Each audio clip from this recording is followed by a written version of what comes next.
Ce qui est certain en randonnée itinérante, c'est que vous ne pouvez pas tout anticiper et que l'inconnu est toujours au coin du chemin.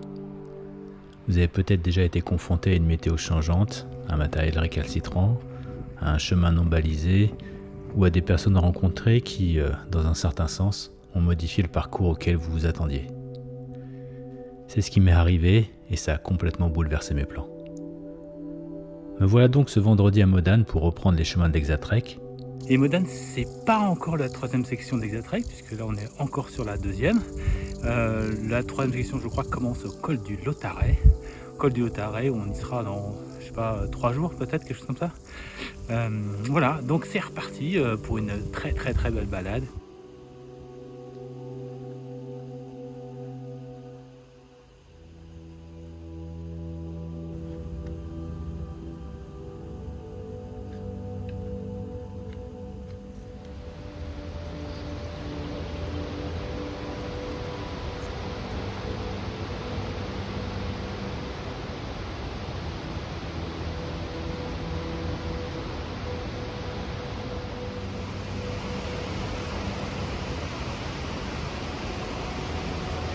Bon, arrivé à Valfréjus, bah écoutez, il n'y a personne. Là, on est vraiment au tout début de saison estivale, mais il n'y a rien qui est ouvert. Je voudrais pousser encore quelques kilomètres, il est pas tard, il est même pas 4 heures. J'essaie de trouver un coin pour me poser, puis après, on va voir.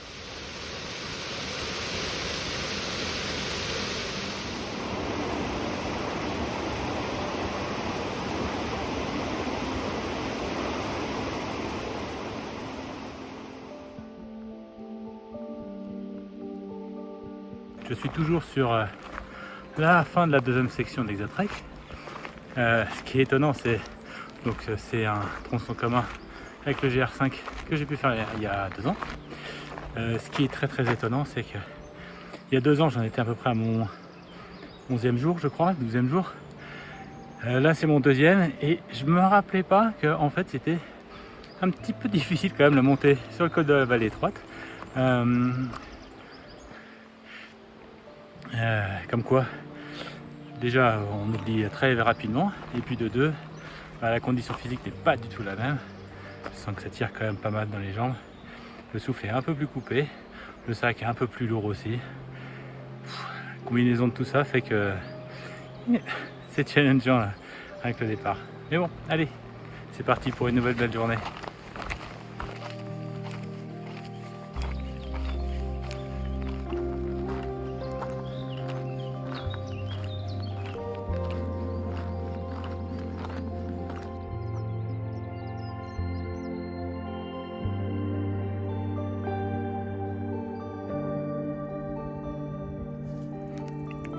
Alors, je sais pas si vous voyez, mais au-dessus du névé ici, hein, juste au-dessus, il y a le refuge du Montabor. Le Montabor qui est par là. On va pas aller, ni d'ailleurs le refuge. Nous, on va se diriger par ici, le col de la vallée étroite.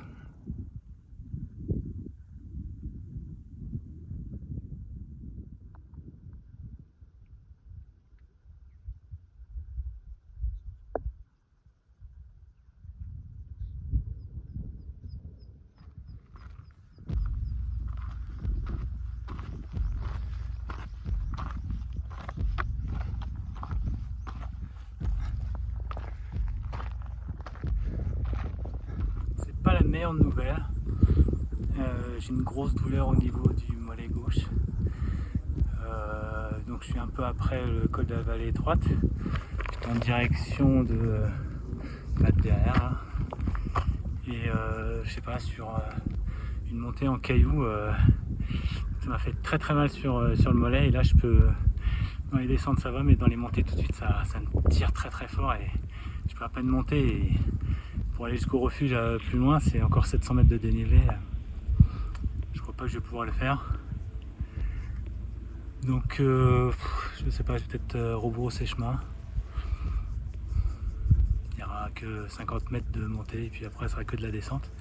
Pour redescendre jusqu'à Valfréjus. Et après je sais pas, je vais voir. Pas cool. On va essayer de soigner tout ça et puis essayer de revenir quand même. d'ici quelques jours.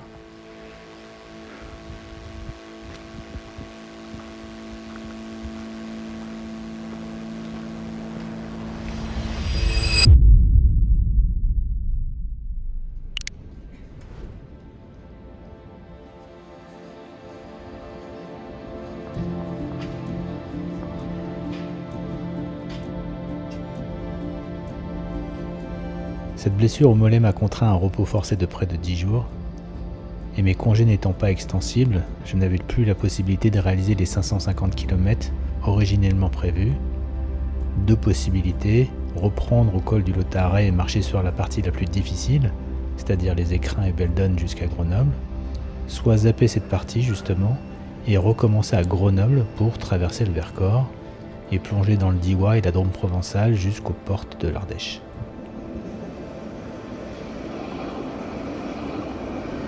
Compte tenu de mes soucis physiques, je n'ai pas longtemps hésité, j'ai choisi la deuxième option. Il y aura quand même 230 km et près de 10 000 mètres de dénivelé à réaliser. Première étape de reprise en direction de Saint-Nizier-du-Moucherotte.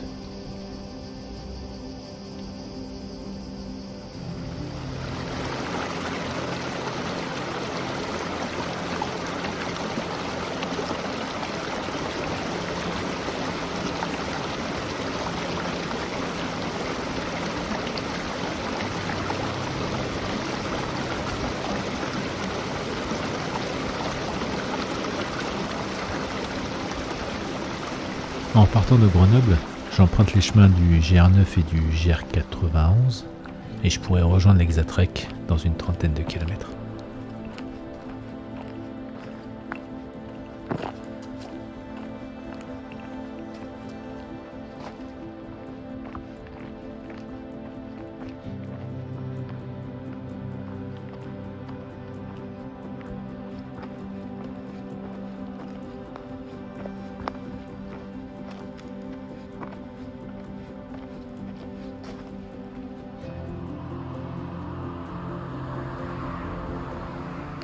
Alors on est à peu près à moins de 5 km de Saint-Nizier-de-Moucherotte.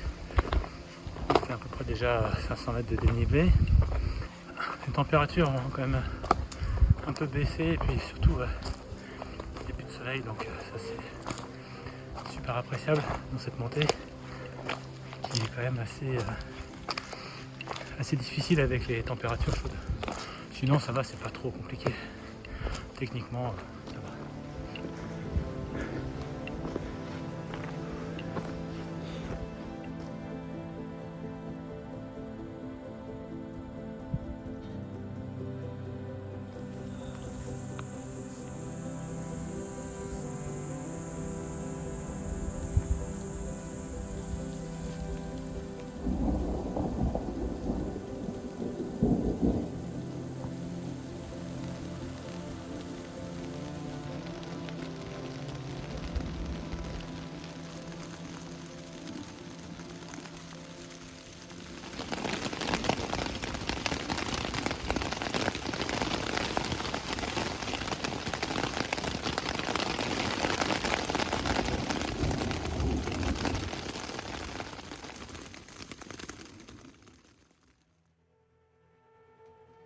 Une nuit,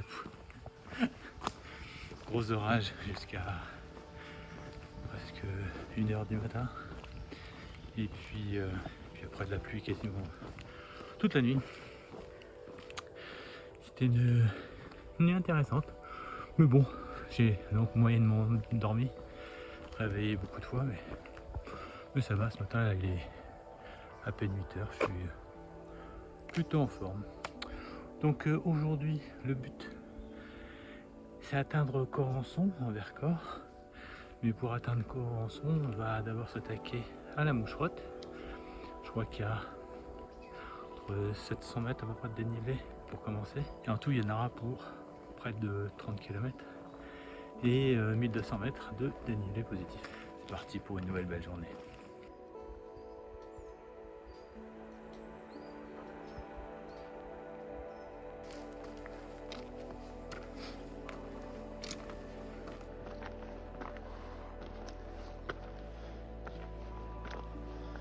Allez, il reste environ 350 mètres de dénivelé à faire sur 2 km je crois.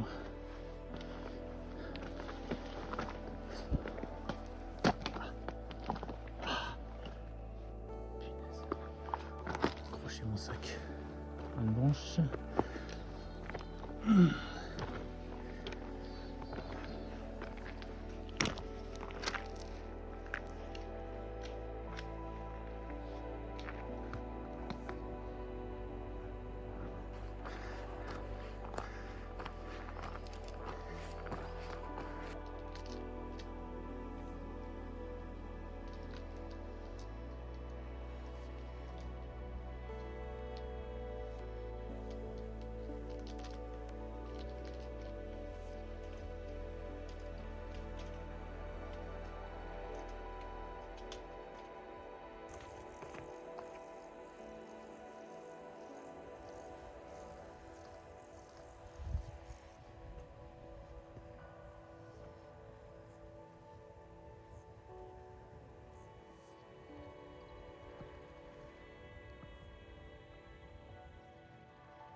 D'ici quelques kilomètres, je pense peut-être 1 heure,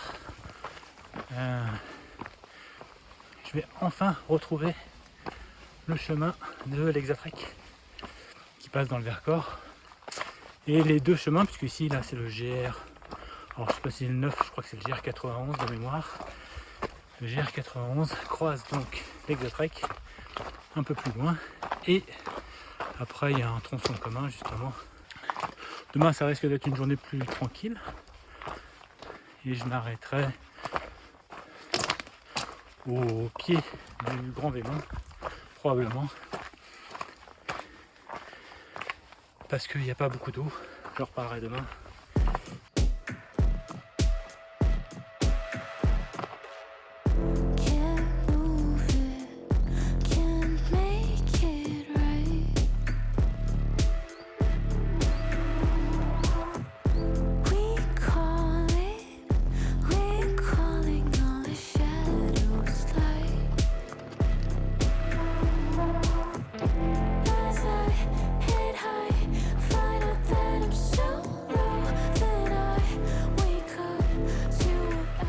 Dans 3 km, ça c'est plutôt une bonne chose.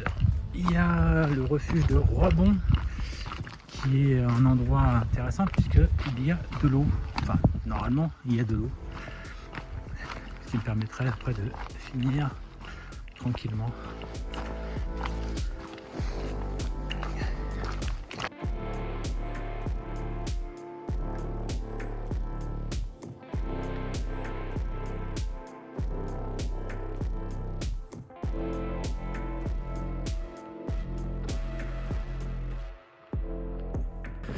Bon, je sais pas trop où je suis au-dessus de Corançon, il me reste encore 5 km.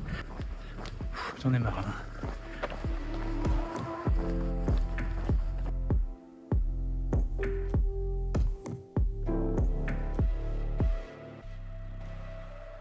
J'ai bien dormi dans...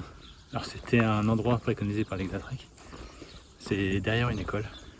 Il y a un grand jardin vraiment énorme, donc on peut poser je sais pas combien de plantes. D'ailleurs, il y avait Vincent et Marc qui font l'Hexatrek et qui sont partis il y a, je sais pas, 2 mois je crois, juste comme ça. Ils ont l'intention d'arriver dans 2 mois à Hendaye. Ils ont fait des variantes un peu alpines quand même, et là derrière, ils passent par une variante qui amène au Grand Vémont. Moi je la ferai pas pour des questions physiques, hein, encore une fois avec ma blessure au mollet, c'est pas envisageable. Le but aujourd'hui c'est au moins 20 km, donc ce sera une petite journée avec même pas 800 mètres de dénivelé, direction je sais plus où il y a une source d'eau et un refuge juste avant le Grand Vémont. Justement l'eau va être un problème aujourd'hui, donc j'ai pris là 2,5 litres. Ça devrait aller jusqu'à la prochaine source qui apparemment a un débit relativement faible, donc il va falloir gérer l'eau aujourd'hui.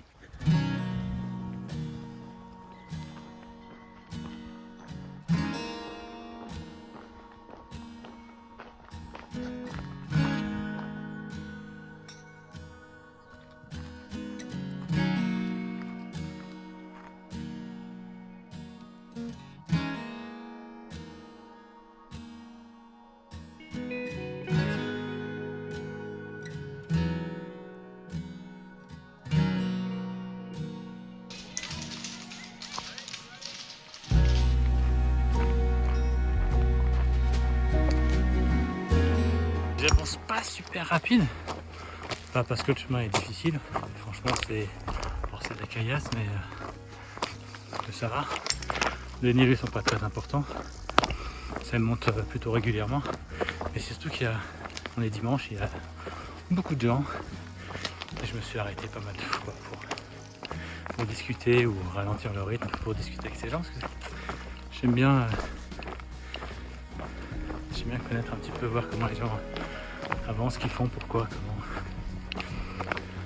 Pour partir seul, on n'est jamais vraiment seul sur des chemins comme des GNR, surtout ici dans le Vercors, qui est quand même assez touristique.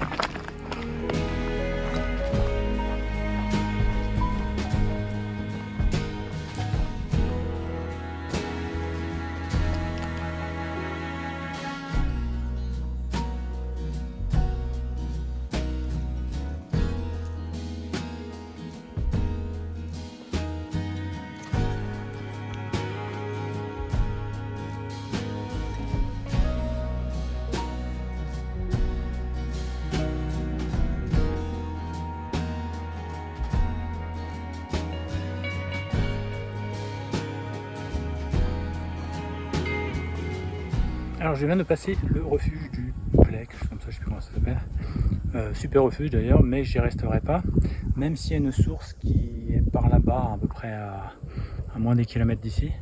Mais il y a déjà des gens là-bas, et en gros pour 8 litres, parce qu'ils veulent passer 2 litres chacun, c'est un goutte à goutte, et il y en a pour plus d'une heure a priori, donc j'ai pas envie d'attendre une heure, et puis j'ai encore les jambes pour avancer, il est à peine 17h.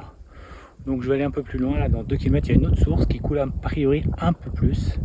Donc je vais voir si je peux poser ma tente là-bas, et comme ça je serai tranquille en plus. Parce que même si j'étais resté au refuge, je pense pas que j'aurais dormi dans le refuge, mais plutôt en tente. Il n'y a pas d'orage de prévu, donc ça me rapprochera pour demain, parce que demain on va grimper par là justement, peut-être un peu plus sur la droite encore.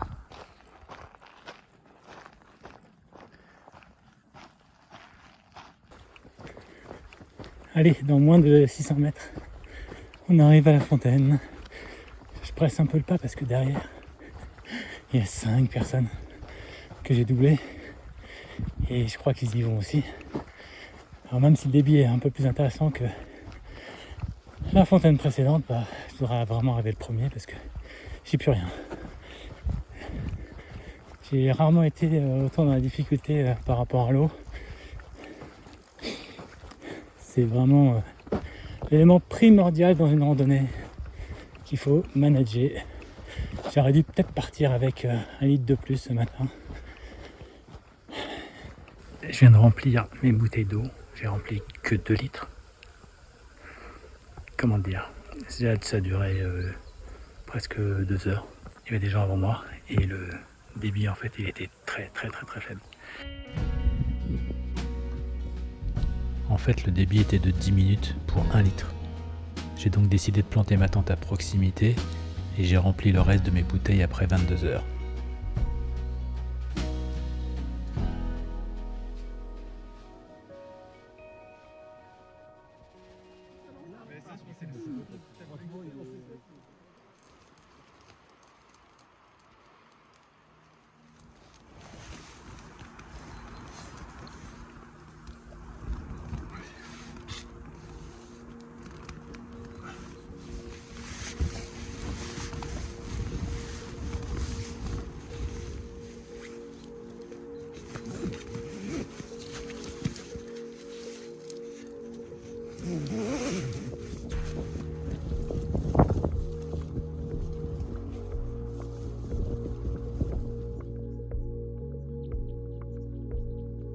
Quatrième jour sur le chemin de l'Exatrek, mais dans la partie Vercors. Une nuit sympa. Beaucoup moins froid que la nuit dernière, je sais pas pourquoi, mais pourtant il est plus haut. Bref. Beaucoup de vent en revanche en repartant. Donc ça pose question sur comment on va grimper ici. Ça pose question sur quel chemin prendre. C'est reparti pour une nouvelle belle journée aujourd'hui. Au moins une vingtaine de kilomètres jusqu'à un refuge. Et sinon peut-être pousser encore plus loin. On va voir.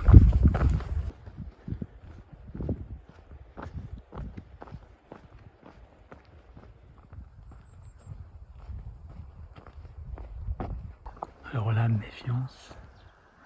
Là, un patou qui arrive. Il y en avait deux autres qui sont partis là. Je pense qu'ils vont vers le troupeau qui est par là. Donc je vais pas faire de bruit. Et surtout pas avancer. Punaise, il bouge pas. Allez, avance.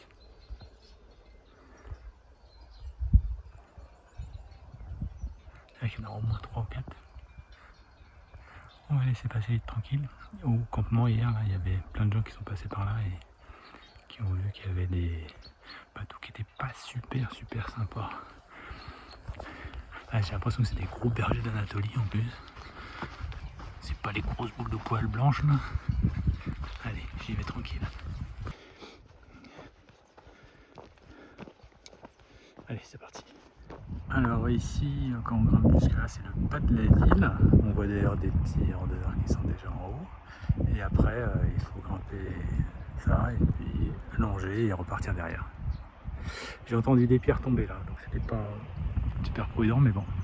Là, il y a 150 mètres de dénivelé et après, il y en a encore 350, quelque chose comme ça, en plus.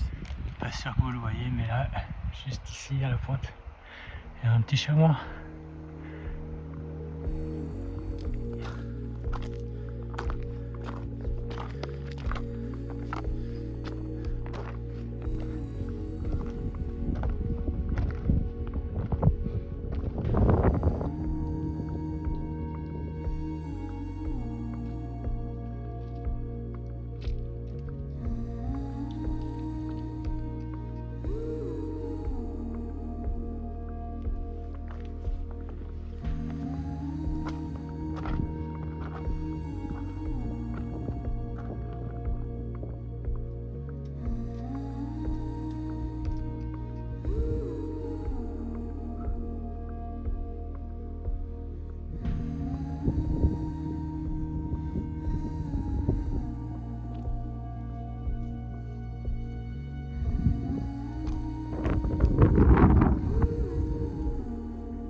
Et dans 3-4 km, je sais pas exactement, peut-être un peu plus, on arrive au refuge de l'Archiane.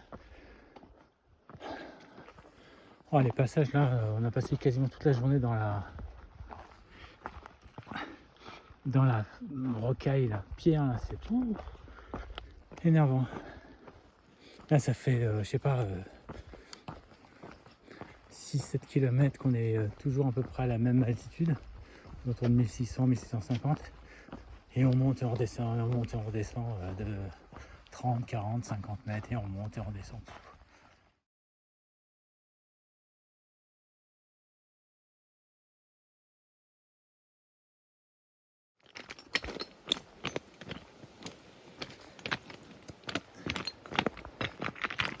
Donc c'est bien ça, hein, c'est bien une grosse descente dans la terre. Ouah, ça va être pénible.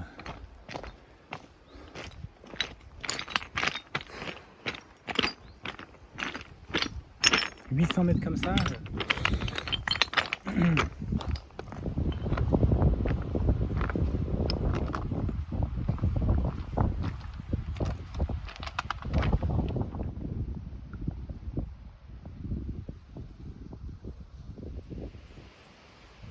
Je viens d'arriver à Archiane, où j'étais boire à la buvette, c'était très bien.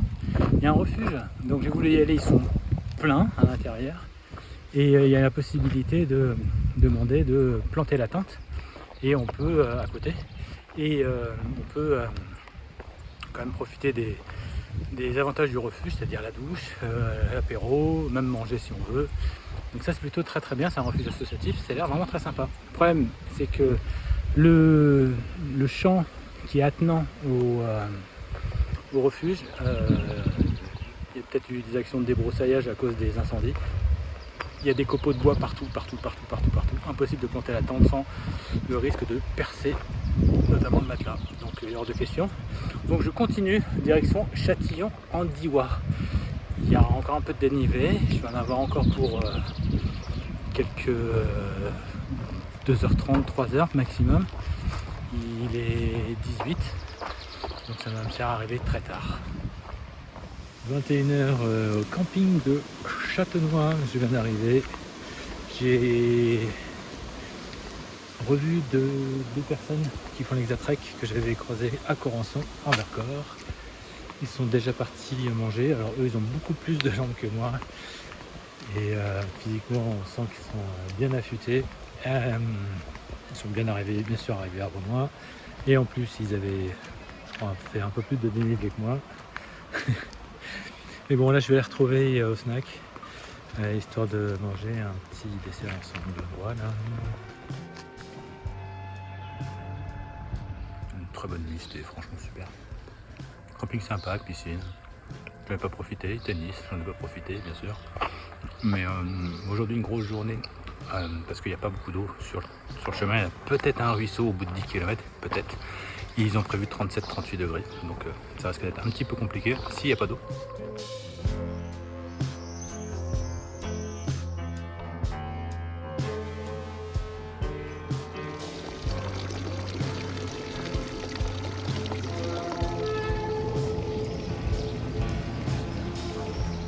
Au programme donc une vingtaine de kilomètres, un peu plus de 1000 mètres de dénivelé, et on commence tout de suite dans le dur avec on va dire le gros de la journée, à peu près 600.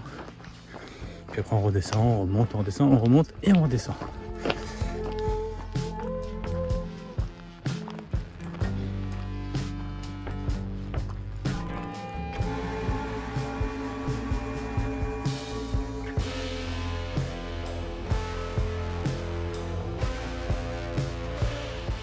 Alors normalement on devrait demain, enfin peut-être pas demain parce que je vais peut-être prendre un jour de repos demain, mais on devrait passer par ici. Mais ce massif a brûlé il y a quelques jours et a priori il est fermé. Je sais pas exactement par où je vais passer, on va contourner certainement.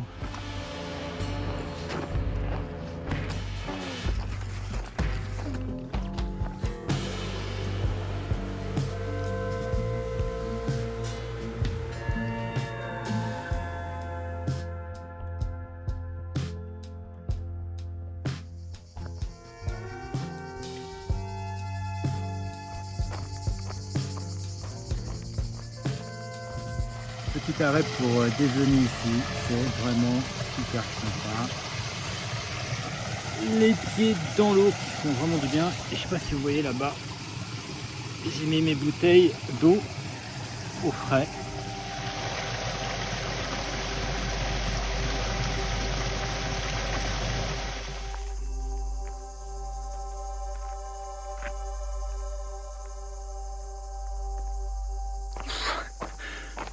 Deuxième col entre guillemets franchi. En tout cas, deuxième grosse montée de la journée. Il en reste encore une.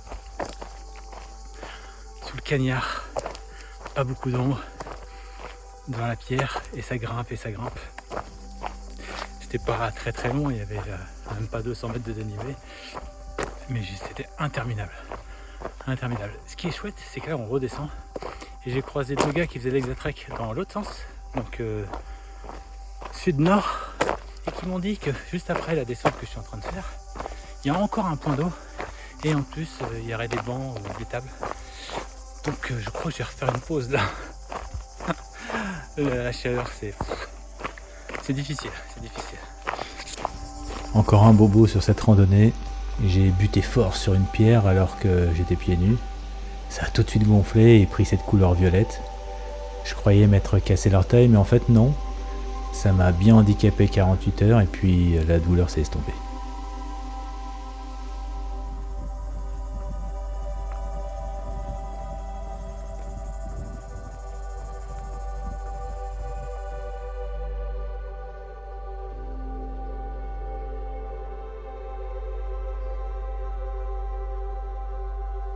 Arrivé enfin dans cette charmante ville de Die, vous pourrez facilement deviner quel jour j'y étais. Les joueurs de l'équipe de France sont encore à l'échauffement, mais les joueurs de l'équipe d'Espagne en ont terminé.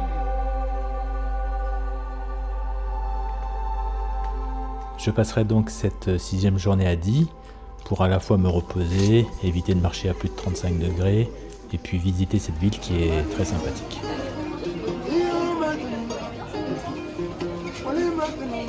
Et c'est aussi organiser les prochains jours. Mais pour demain, d'autres problèmes sont à l'horizon, puisque normalement on doit aller ici, mais à cause des feux de forêt récents, le massif est fermé à la randonnée, à la circulation, donc je ne peux pas aller dans ce massif-là. Il va falloir que je zappe à peu près entre 40 et 60 km sur le chemin d'Exatrek, de la 3e section, et reprendre à un village qui s'appelle Bourdeau. Mais pour accéder à Bourdeau, il faut prendre le train jusqu'à Cray. Il y a peut-être du stop, il y en a encore pour 30 km. Voilà.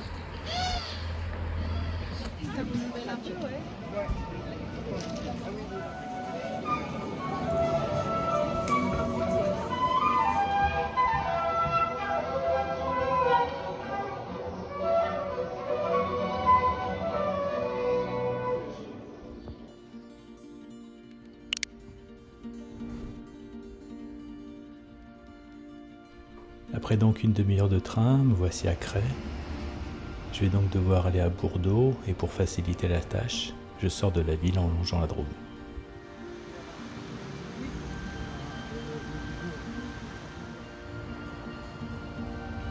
Je venais à peine de faire du stop. La première voiture, elle s'est arrêtée. Il m'a avancé peut-être de 5 km. Donc ça c'est bien. Et puis là maintenant je vais refaire une tentative de stop pour aller à droite direction Sous. Voilà, cette Toyota Yaris m'a amené ici. Il a fait un petit détour en plus, super. Donc on est dans le village de Sous. Alors lui aussi j'ai attendu sincèrement 2 voitures.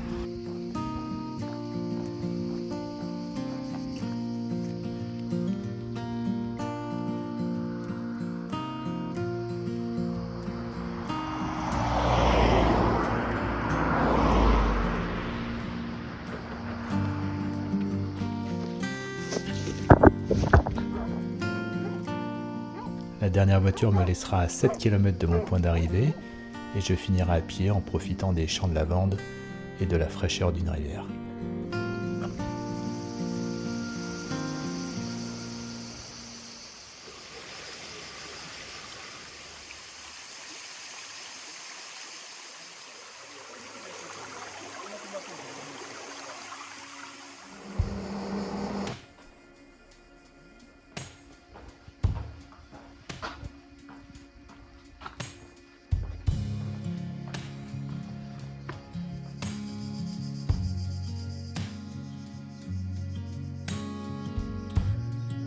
Donc on est parti de Bordeaux pour remonter et redescendre sur Dieulefit.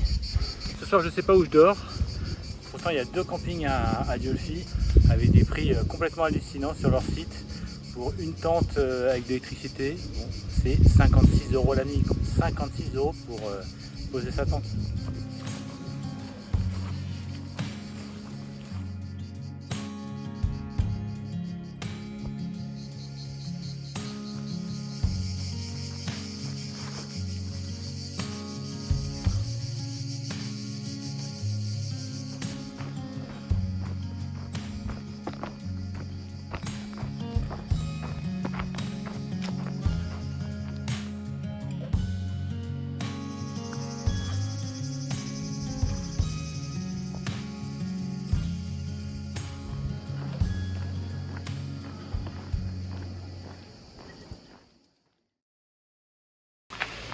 Il est 8 h, je vais aller me ravitailler juste 2-3 petites choses, de l'eau notamment. Et puis aujourd'hui, le but c'est d'aller le plus loin possible. J'approche du but, il reste une quarantaine de kilomètres et 1000 mètres de dénivelé. Le plus logique serait de les réaliser en 1 jour et demi, mais dans un coin de ma tête, je me dis que c'est aussi faisable en une seule journée, en y allant un peu plus rapide et en réduisant les pauses. Va falloir encore composer quand même avec les grosses chaleurs. J'ai avancé de, je sais pas, 4-5 km peut-être, j'en ai aucune idée. Monter au col des Deux Grâces, bon, il n'y a rien à voir. Petite zone de bivouac peut-être, mais il y a de l'eau dans 10 ou 11 km, puis à nouveau dans 22 km. Donc ça c'est pas mal. Je suis quand même parti avec 2 litres parce que c'est quand même chaud. Et puis le premier, je crois que c'est un cimetière. Et le deuxième, c'est une fontaine, l'inverse. Mais voilà, manager l'eau a été vraiment sur ces 8 jours passés quelque chose d'important. Il fallait vraiment faire attention. Alors depuis ce matin, et comme la plupart des journées depuis que je suis parti il y a 8 jours, je ne croise aucun randonneur. Aucun. Hier, aucun. Je suis tout seul sur les chemins, tout seul. Alors ils sont peut-être devant, peut-être derrière. Mais même croiser d'autres randonneurs dans l'autre sens, des randonneurs à journée, il y en a vraiment très peu. Ah, le Mont Rachin est là. Ah, je crois que c'est ça. C'est à moins d'1 kilomètre. Un peu moins de 100 mètres de dénivelé. Ah, il y a des portions là qui étaient assez hard. Des dénivelés assez imposants. Et puis encore une fois des conditions sans ombre qui sont pas toujours évidentes.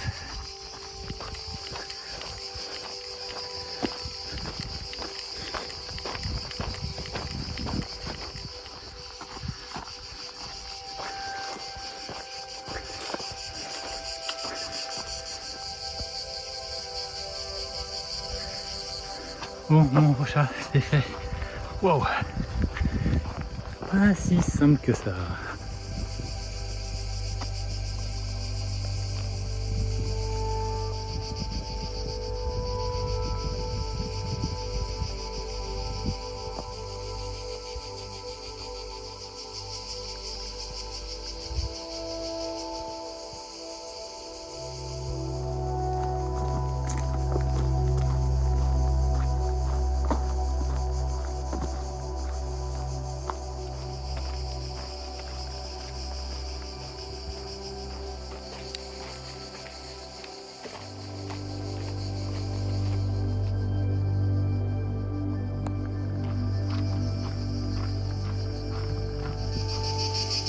Alors c'est le cimetière où je me suis rechargé en eau. Alors si vous voulez reprendre de l'eau, vous rentrez par la pompe. On n'a pas l'impression que c'est un cimetière, en fait il y a 3-4 tombes, c'est vraiment c'est pas grand chose. Mais à droite, juste à droite après l'entrée, vous avez un robinet qui délivre de l'eau comme dans tous les cimetières. Très fraîche, très bonne, très utile surtout. Et après il n'y a plus de point d'eau encore pendant 10 km je crois.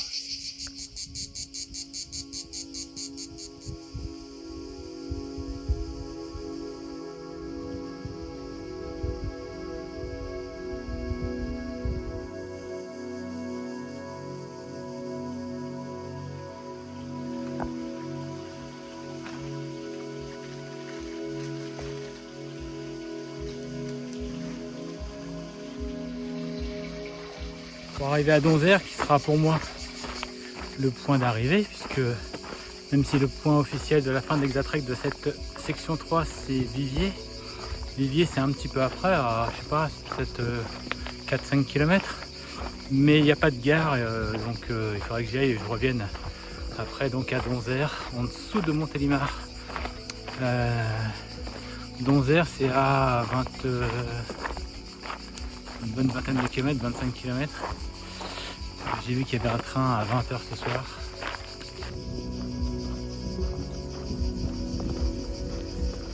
La chaleur est pénible, mais j'avance plutôt pas trop mal.